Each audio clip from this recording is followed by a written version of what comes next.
Bapak, Ibu, Saudara-saudari sekalian, terpujilah Sang Buddha, Namo Buddhaya.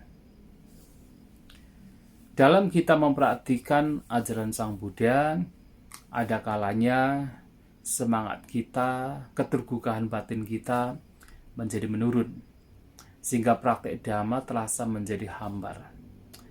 Padahal untuk bisa mendapatkan manfaat yang maksimal dalam kita mempraktikkan Dhamma, kita membutuhkan sebuah semangat, sebuah motivasi, keterbukaan batin yang berkesinambungan. Sehingga praktek Dhamma pun juga menjadi berkelanjutan, menjadi berkesinambungan. Tetapi tidak bisa kita pungkiri bahwa rasa semangat yang menurun itu juga bisa terjadi. Oleh sebab itu, ada kalanya dalam praktik Dhamma ini, kita membutuhkan seorang yang bisa kita jadikan sebagai role model.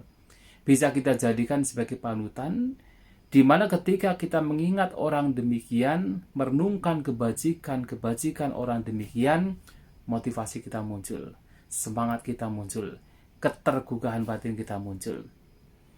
Nah, pada zaman Sang Buddha, ada seorang rumah tangga yang bisa kita jadikan sebagai role model. Apalagi Anda sebagai seorang rumah tangga bisa menjadikan rumah tangga ini sebagai role model untuk supaya ketika ada rasa yaitu malas, semangat lenyap itu muncul, maka dengan mengingat kebajikan, mengingat kualitas dari rumah tangga ini, kemudian memunculkan semangat, memunculkan motivasi untuk bisa seperti seorang rumah tangga ini. Nah, rumah tangga ini dikenal sebagai Citta Gahapati atau rumah tangga bernama Citta. Dan pada zaman Sang Buddha, Citta ini sangat terkenal, sangat populer. Dan oleh Sang Buddha, bahkan Sang Buddha mengatakan bahwa Citta Gahapati ini atau rumah tangga Citta ini ditetapkan sebagai yang terunggul di antara para upasaka di dalam pengajaran Dhamma atau sebagai seorang pembabar Dhamma. Sang Buddha mengatakan, Ita dakang bigawe mama sawakanang upasakanang Dhamma katikanang yatidang cito macika sandiko. Wahai para biku, di antara para siswa upasaka saya yang terunggul sebagai seorang pembabar Dhamma adalah berumah tangga Citta yang berasal dari Macika Sandika. Nah, mengapa berumah tangga Citta ini, walaupun dia adalah seorang berumah tangga, tetapi oleh Sang Buddha ditetapkan sebagai yang terunggul seorang pembabar Dhamma di antara upasaka lainnya, karena memang beliau ini mempunyai pengetahuan yang sangat mendalam di dalam Dhamma. Dan selain itu, beliau juga mempunyai kemampuan dalam memaparkan, dalam menunjukkan Dhamma kepada siapapun yang bertanya kepada beliau. Bahkan dalam cerita Buddhis, dalam Tipitaka sekalipun, ada beberapa biku yang ketika mendapatkan keraguan untuk dalam memahami Dhamma, mendatangi upasaka Citta ini untuk mendapatkan penjelasan, untuk mendapatkan penerangan. Dan yang menarik juga adalah bahkan ketika Citta Gahapati ini meninggal, di saat beliau menghadapi ajal, masih membabarkan Dhamma. Coba biasanya kalau seseorang lagi sakit, kemudian menghadapi ajal, sangat sulit untuk bisa berpikir memberikan Dhamma kepada yang lain. Tetapi rumah tangga Citta ini bahkan ketika beliau berada di ajal atau ketika beliau menghadapi ajal menjelang meninggal, beliau masih bisa membabarkan Dhamma. Nah, dikatakan ketika Citta Gahapati ini sedang sakit, kemudian berdatanglah para dewa. Nah, para dewa ini tahu bahwa Citta Gahapati ini pasti akan meninggal. Berdatanglah para dewa. Jadi para dewa yang berasal dari yaitu penunggu pohon, penunggu bumi, penunggu pekarangan, termasuk para dewa yang adalah penunggu tumbuh-tumbuhan yang dijadikan sebagai obat-obatan, datang menghadap rumah tangga Sita. Dan mereka mengatakan rumah tangga Sita untuk mengarahkan batinnya agar di masa mendatang bisa menjadi seorang raja dunia. Tetapi ketika mereka mengatakan demikian, rumah tangga Sita mengatakan bahwa ini pun juga tidak kekal, ini pun juga berubah. Dan ketika seseorang meninggalkan atau meninggal dunia, maka semua ini pun juga akan ditinggalkan. Artinya bahwasanya menjadi seorang raja dunia pun juga sifatnya tidak kekal, berubah, dan pasti akan ditinggalkan. Nah, ketika rumah tangga Sita ini berbicara demikian, dikira oleh keluarganya dan juga kerabatnya yang mendatangi rumah tangga Sita yang sedang sakit itu menjelang kematian, bahwa Sita Gahapati ini dikira sedang mengigau. Maka mereka, para kerabat keluarganya, mengatakan kepada Sita ini untuk memunculkan sati perhatian, ya, untuk segera sadar. Nah, tetapi kemudian Sita menanyakan, loh, kenapa? Kenapa kalian mengatakan bahwa saya harus memunculkan sati? Nah, kemudian mereka mengatakan, loh, karena Anda tadi mengigau, mengatakan bahwa ini adalah tidak kekal, ini berubah. Setelah kematian juga harus ditinggalkan. Kemudian rumah tangga Sita menyampaikan bahwa apa yang ia ucapkan ini sebenarnya disampaikan atau ditujukan kepada para dewa yang sedang datang. Jadi yang melihat para dewa itu hanya rumah tangga Sita saja, sementara kerabatnya yang mengelilingi rumah tangga Sita ini tidak bisa melihat ada para dewa yang berdatangan. Dan rumah tangga Sita menceritakan bahwasanya ada para dewa yang berdatangan untuk meminta rumah tangga ini atau Sita ini supaya nanti terlahir sebagai seorang raja dunia. Nah, tetapi karena hal itulah kemudian seorang rumah tangga Sita yang memang sudah mengerti Dhamma dengan sangat mendalam tentu akan mengatakan bahwa itu pun juga tidak kekal.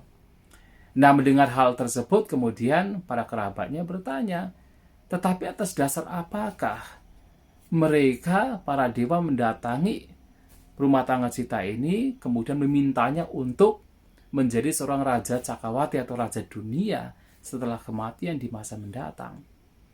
Nah, Sita Gahapati mengatakan bahwa para dewa ini melihat bahwa dirinya ini adalah seorang yang bermoral, dirinya ini adalah seorang yang mempunyai karakter yang baik, jadi silawa kalyana dhammo, sehingga kalau mau mengarahkan batinnya di masa mendatang menjadi seorang raja dunia pasti akan tercapai.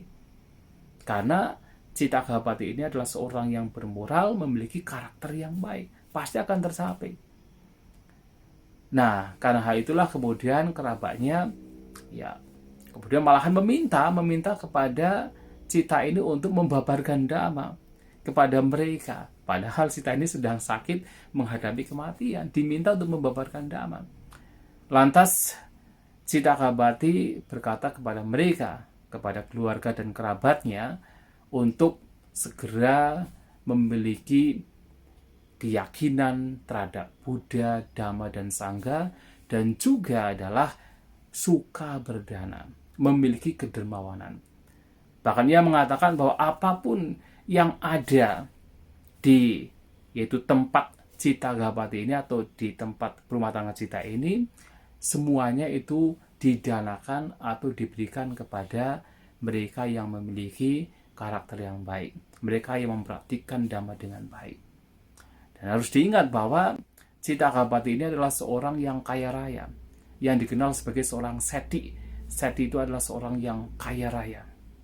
Bahkan suatu kali ketika Sita ini lama tidak bertemu dengan Sang Buddha, kemudian ia berpikir untuk menemui Sang Buddha. Dan ia pun juga berpikir bahwa menemui Sang Buddha dan juga para siswanya dengan tangan kosong itu tidak baik. Maka ia memutuskan untuk mendatangi Sang Buddha membawa 500 kereta yang diisi dengan berbagai macam keperluan, terutama adalah obat-obatan dan juga makanan, yaitu seperti madu, minyak, dan sebagainya. 500 kereta. Dan ia meminta siapapun yang ingin mendatangi Sang Buddha bisa bersama-sama dengan Cittagapati ini, bersama-sama dengan dia. Dan pada saat itu ada 2.000 orang yang datang mengunjungi Sang Buddha bersama dengan Cittagapati. Dan selama setengah bulan Cittagapati ini memberikan persembahan, menyokong Sang Buddha dan para siswanya. Tetapi tidak habis, karena terlalu banyak yang mereka bawa, 500 kereta, tidak habis. Akhirnya kemudian diberikan semuanya kepada biku sangga, para biku. Dan yang menarik lagi adalah ketika seluruh benda, barang yang memang dipersembahkan untuk Sang Buddha dan para siswanya diberikan semuanya, 500 kereta yang kosong itu kemudian diisi oleh para dewa dengan berbagai macam permata. Artinya ada yaitu semacam karma yang berbuah langsung. Jadi 500 kereta yang tadi sudah kosong kemudian diisi oleh para dewa dengan berbagai macam kereta. Jadi yang sudah kaya semakin kaya. Nah, Bapak Ibu saudara-saudari sekalian, yang sebenarnya sangat menarik lagi adalah yang berkaitan dengan Cittagapati ini. Beliau ini tidak hanya sekedar pandai di dalam teori Dhamma, tetapi beliau juga mempunyai kualitas batin, kualitas spiritual yang luar biasa. Di mana yang pertama, walaupun beliau adalah seorang berumah tangga, tetapi beliau mengklaim sendiri telah mencapai pencapaian jhana. Sehingga suatu kali ketika bertemu dengan seorang pertapa bernama Niganta, yang mana Niganta ini tidak percaya dengan apa yang disampaikan oleh Sang Buddha, bahwasanya ada kondisi batin yang bebas dari vitaka dan wicara. Atau dengan kata lain, kondisi batin yang disebut sebagai jhana kedua. Tidak percaya. Tetapi kemudian rumah tangga Citta ini mengatakan bahwasanya beliau sendiri ketika sebenarnya ditanya oleh Niganta ini, apakah Anda sebagai murid upasaka Sang Buddha percaya dengan apa yang disampaikan oleh Sang Buddha, bahwa ada kondisi batin yang bebas dari vitaka dan wicara? Rumah tangga Citta mengatakan, saya dalam hal ini tidak percaya dengan Sang Buddha. Mendengar demikian, Niganta dan para siswanya senang sekali. Bahkan murid Sang Buddha saja tidak percaya terhadap apa yang disampaikan Sang Buddha. Tapi kemudian Cittagapati mengatakan, dalam hal ini saya tidak datang pada Sang Buddha atas dasar percaya. Mengapa? Karena saya sudah mengalami. Artinya rumah tangga Citta ini sudah mengalami memang ada kondisi batin yang bebas dari vitaka dan wicara. Sudah mengalami jhana. Sehingga sudah tidak ada yaitu ukuran tentang percaya dan tidak percaya. Lawang sudah mengalami. Bahkan suatu kali ketika ia bertemu dengan seorang pengembara bernama Ajelakasapa. Nah, Ajelakasapa ini sebenarnya adalah teman baik dari rumah tangga Citta. Nah, Ajelakasapa datang kepada rumah tangga Citta dan rumah tangga ini bertanya, Anda menjadi seorang pengembara sudah berapa tahun? Kurang lebih 30 tahun. Kemudian selama 30 tahun ini yang sudah dijalani sebagai seorang pengembara, ada tidak kemampuan yang melebihi kemampuan manusia biasa? Uttari manusia dhamma. Artinya kemampuan yang sifatnya adalah supranatural. Tetapi Ajelakasapa ini mengatakan, tidak. Walaupun saya sudah 30 tahun menjadi seorang pengembara, tidak sedikit pun, tidak ada satu pun pencapaian yang melebihi kemampuan manusia biasa. Kemudian Ajelakasapa bertanya balik kepada rumah tangga Citta. Pertanyaan yang sama. tetapi yaitu bertanya tentang Anda sebagai seorang rumah tangga yang menjalani kehidupan rumah tangga di bawah ajaran Sang Buddha sudah berapa tahun? Oh, sudah sama sekitar 30 tahun. Dan apakah selama 30 tahun ini Anda telah mendapatkan pencapaian yang melebihi kemampuan manusia biasa? Oh, sudah. Dan rumah tangga kita mengatakan, kapanpun saya mau, saya bisa mencapai jana pertama, memasuki jana pertama. Kapanpun saya mau, saya bisa memasuki jana kedua. Kapanpun saya mau, saya bisa memasuki jana ketiga. Kapanpun saya mau, saya bisa memasuki jana keempat. Nah, rumah tangga Cita, bahkan walaupun beliau adalah seorang rumah tangga, bisa mencapai jana. Bahkan jana keempat, dalam khotbah tersebut, rumah tangga Cita mengatakan demikian. Dan sebenarnya, yang paling istimewa lagi adalah bukan karena Cita ini telah mencapai jana, tetapi lebih dari itu adalah rumah tangga Cita ini sudah mencapai kesucian anagami. Yang mana kalau seseorang mencapai kesucian anagami, maka begitu meninggal, ia dilahirkan di alam Sudawasa, alam Brahma. Itulah kenapa ketika kemudian ditanya oleh para dewa untuk mengarahkan batinnya supaya terlahir di masa mendatang sebagai seorang raja dunia, ya tentu ia menolak. Ya karena telah mencapai kesucian anagami dan sudah secara pasti spontan terlahir di alam yang lebih tinggi lagi, yaitu alam Brahma, terutama di alam Sudawasa. Dan tentunya sebagai seorang anagami yang telah mencapai kesucian anagami, nah beliau juga telah menghancurkan 5 belenggu pertama. Artinya telah menghancurkan belenggu wicikicca, keraguan-raguan. Telah menghancurkan belenggu silabata paramasa, kemelekatan terhadap yaitu upacara dan ritual, aturan-aturan tertentu dan ritual yang dianggapnya sebagai jalan membawa kepada nibbana. Dan juga telah menghancurkan belenggu sakkaya ditthi, atau pandangan bahwa ada aku, ada diri. Dan 2 belenggu lainnya adalah ia telah menghancurkan belenggu vyapada atau kebencian. Maka seorang yang dalam hal ini seorang anagami yang telah menghancurkan belenggu vyapada, belenggu kebencian, ia sudah menghancurkan kebencian dan tidak ada kemarahan yang tersisa lagi pada seorang anagami. Dan yang kelima adalah ia telah menghancurkan belenggu kamacanda.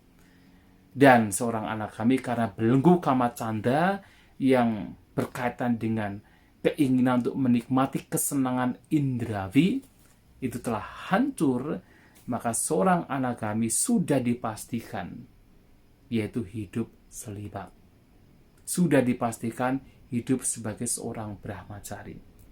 Maka itulah yang sebenarnya menjadi sebuah keistimewaan dari seorang rumah tangga bernama Cita. Oleh sebab itu, ya tentu dengan kita merenungkan kebajikan kualitas rumah tangga Cita ini, ya kita bisa memunculkan yaitu motivasi, semangat, keterbukaan batin bahwa seorang rumah tangga sekalipun juga bisa mencapai yang tertinggi. Tidak hanya mencapai hal-hal yang yaitu hanya sekedar praktik biasa, tetapi bahkan mengalami atau menembus dhamma itu sendiri hingga mencapai kesucian anagami. Bapak Ibu Saudara-saudari sekalian, itulah yang ingin saya sampaikan pada kesempatan kali ini. Semoga cerita tentang rumah tangga Cita ini bisa memberikan motivasi kepada kita, memberikan keterbukaan batin kepada kita. Semoga kita semua berbahagia, semoga kita semua maju dalam dhamma. Sabisata bhavantu sukhitata, Semoga semua makhluk berbahagia.